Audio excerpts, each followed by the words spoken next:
Esra arkadaş, size dönelim. Tabii yerel yönetimlerin kadınlar açısındaki önemine belki dönük bir değerlendirme yapmak istersiniz. Sizinle ağırlıklı olarak yoksulluk nafakasını konuşacağız. Ancak ona geçmeden önce bir genel sorum olacaktı size. Kadın cinayetlerini durduracağız platformu olarak. Tabii yakından takip ediyorsunuz kadın katliamlarını, kadın cinayetlerini, şüpheli kadın ölümlerini. Son tablo açısından neler söylemek istersiniz? Artan kadın cinayetleri, artan şüpheli ölümlerle yaşanan yoksulluğun bir bağı var mı? Buna dönük de değerlendirmenizi almak isterim. Tabii ki, yani öncelikle açık bir şekilde dile getirmeliyiz ki yoksulluk şiddeti doğuran en önemli etkenlerden ki ülke olarak genel bir yoksullaşma hali içindeyiz. Bunun yanında bir de kadın yoksulluğu diye bir gerçeğimiz var.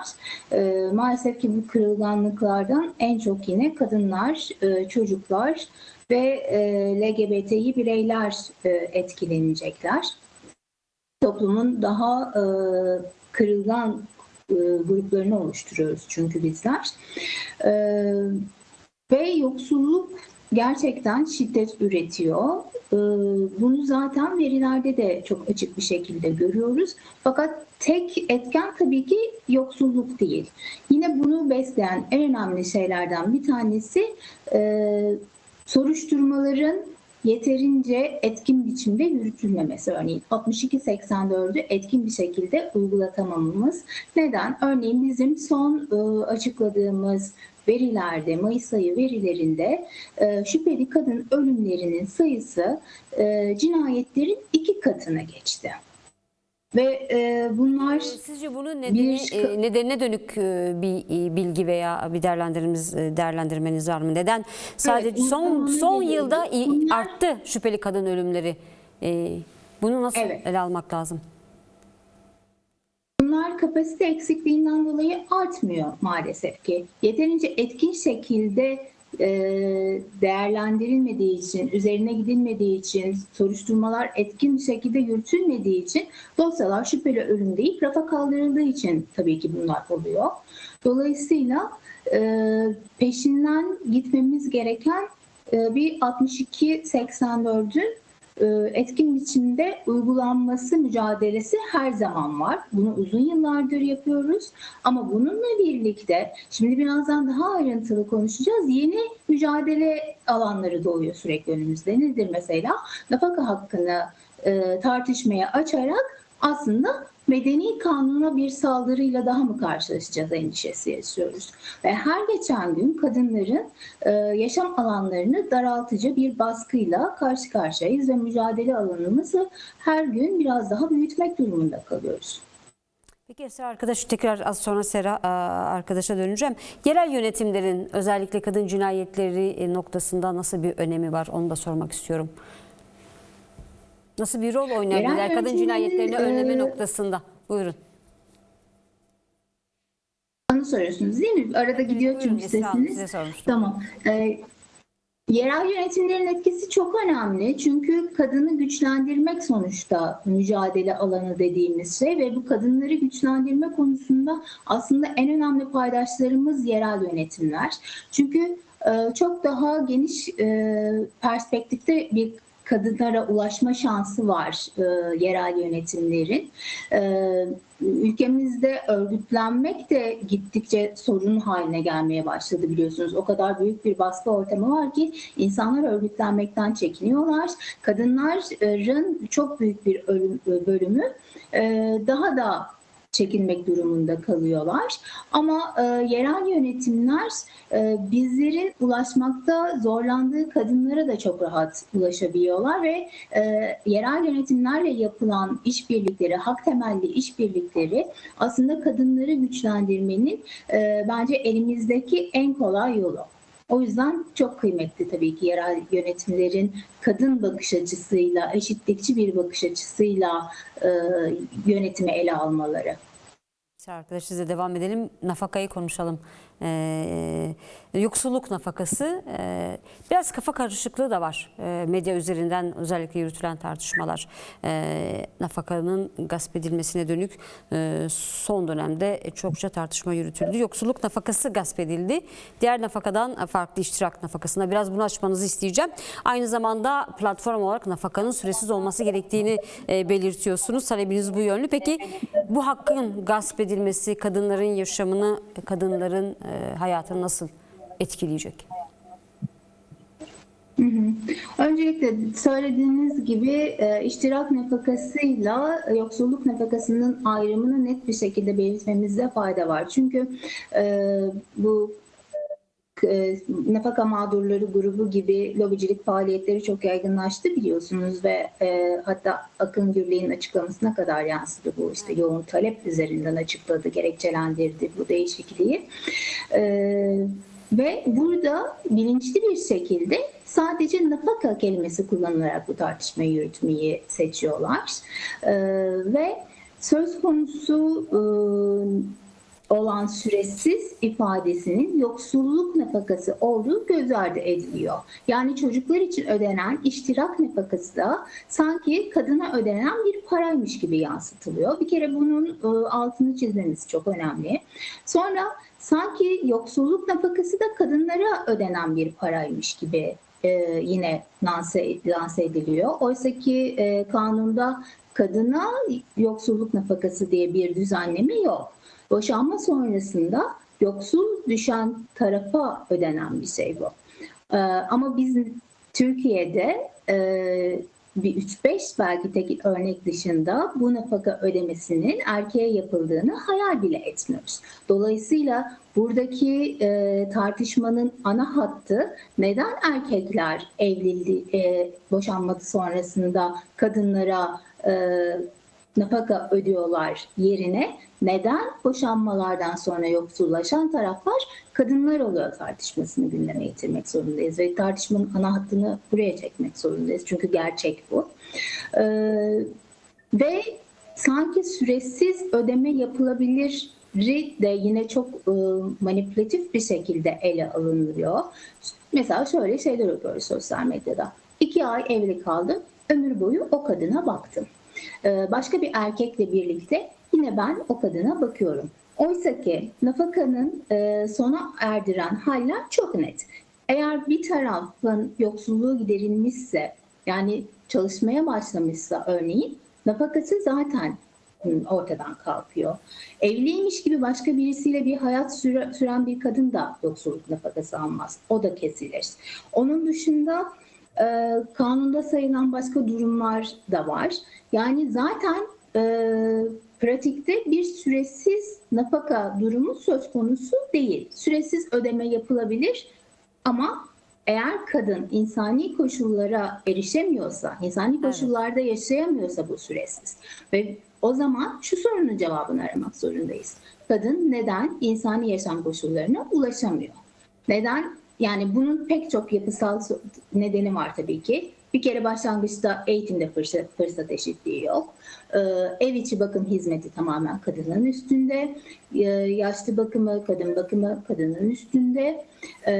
Güvenilir ve erişilebilir kreş hizmeti yok. Dolayısıyla uzun yıllar iş gücünden uzak kalmış ya da sosyolojik sebepler de var tabii ki. Yani örneğin İlk çocuğun doğmasından sonra iş gücünden kadınların çekilme oranı çok yüksek. Ki bunun dışında zaten kadınların yarıdan fazlası iş gücüne katılamıyor. Bu gibi yapısal sorunları hiç konuşmadan nafakaya tartışmaya açmak çok büyük bir manipülasyon tabii ki. Buna ek olarak miktarlar da konusunda da çok büyük bir manipülasyon var. Yani evet süresiz nafakaya hükmedebiliyor hakim ama nafaka istendiği takdirde verilebilen bir şey. Yani hakim resen nafakaya hükmetmez ve boşanma davalarının yüzde kaçında kadın nafaka talep ediyor ve bu taleplerin yüzde kaçında olumlu yanıt alınıyor.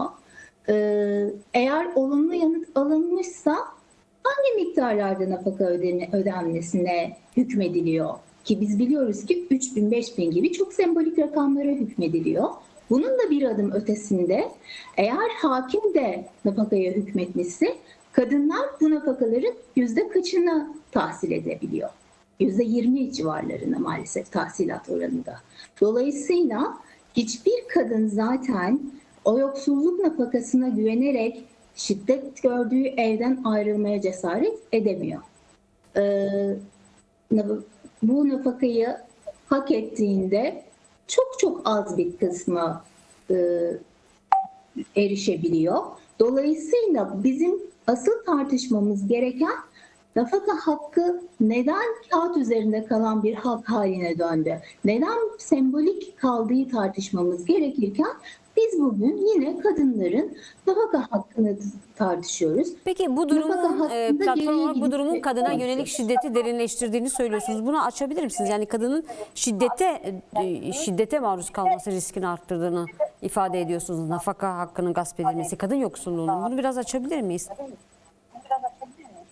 Ya şöyle, evet sembolik bugün. Aslına bakarsanız ben hani bireysel olarak bugün pratikte bu nafakayı 3000 lirayı almamasını kadının şiddetten kurtulamaması olarak yorumlamıyorum. Çünkü zaten buna güvenerek kadın şiddetten kurtulmuyordu. Yani boşanmayı göze almıyordu. Ama mevzu şu burada öte yandan da bu medeni kanuna saldırı.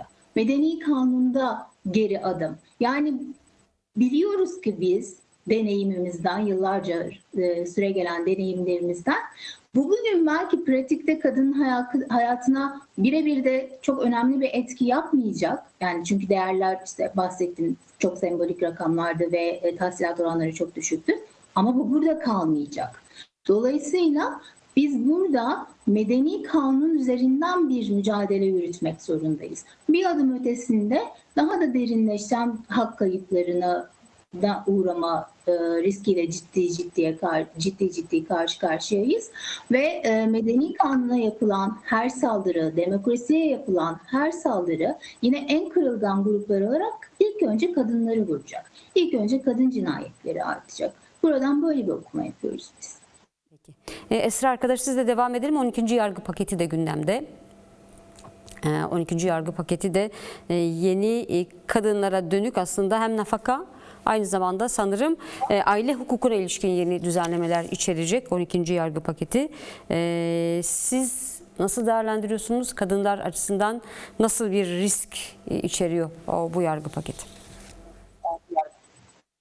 Şimdi aile hukuku dediğimiz zaman yapılan tüm tartışmalar Türkiye'de dönüyor, dolaşıyor ve kadının haklarının budanmasına ve kadının bağımsız bireyler olmasının önüne geçilmesine varıyor.